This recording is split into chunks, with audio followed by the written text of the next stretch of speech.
The new Erasmus Sports building is currently under construction and it will be finished in July. After many years of discussing and debating, Erasmus Sport will finally be able to increase their capacity, which will lead to new opportunities for students. Today we are meeting Jon de Rauter from Erasmus Sport, who will give us a tour of the construction site and to give us more information about the new building. So we'll have 3 rather than 2 sports halls for competition sports, workouts, etc., etc. 2 training halls for all our group classes, a huge gym divided over 2 floors again with a lot of space. So it will be a 3-floor building, but very compact. You'll never feel isolated or alone, even though it's a big building. So the cafe will be on the ground floor, also divided over 2 floors. You can study there, you can still have a cheap bite to eat, and it will be just a nice place to crash and to hang.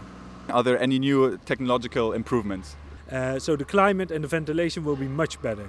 Apart from that, there will be a lot of interaction. So you'll be able, when you're sitting with your sandwich in the cafe, you'll see what the score is in hall 3 for a basketball game, for example.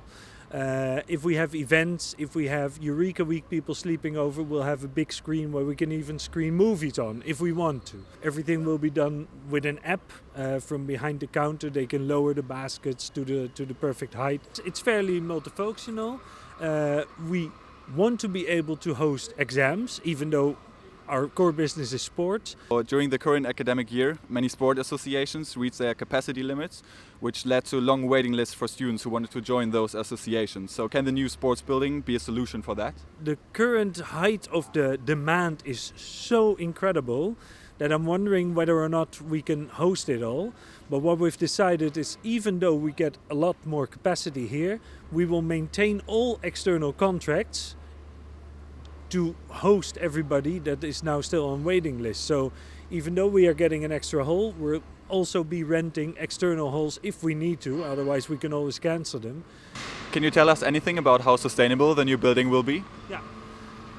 There's 2 ways on how this building is going to be sustainable. A, it's going to be built according to the highest BREEAM standards. It will be climate neutral, solar panels, etc., etc. But apart from that, it will help so many students release tension, get better, feel better about themselves.